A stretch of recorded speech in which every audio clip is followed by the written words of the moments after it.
You go shopping. It's a pretty normal activity, and yes, it's changed down the years and certainly down the centuries. And most recently, it's gone more and more online. Well, but not entirely. You know, in the deepest and darkest days of lockdown, we struggled to get a supermarket delivery. Actually, we felt we should leave them for those less able to go out to the supermarket. We found ourselves booking, click and collect, ordering online and popping down to the supermarket to collect.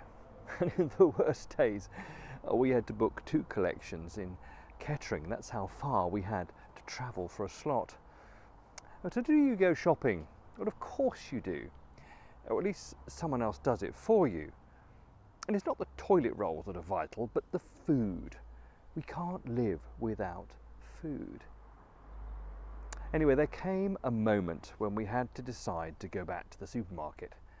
Now, I know some only do online shopping for groceries, so the analogy I'm making, yes, it's wobbly, but run with me. The first time back was pretty tense. Others were there, and though we were wearing masks, it just seemed that not everyone remembered distance and sanitizing. Hey, but we've gone back, and now it's pretty normal for us, and indeed for others there.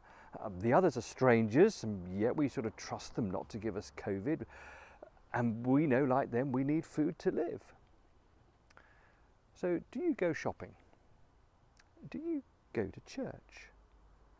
Many of us have returned to shopping, and now we are returning to church.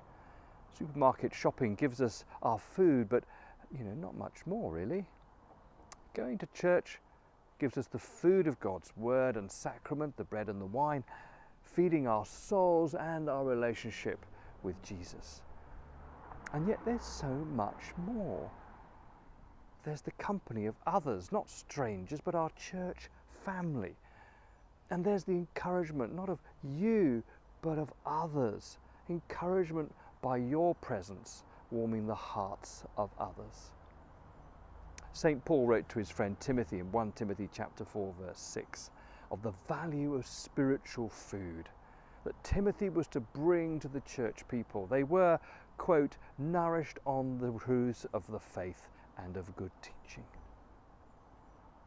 That's what awaits you.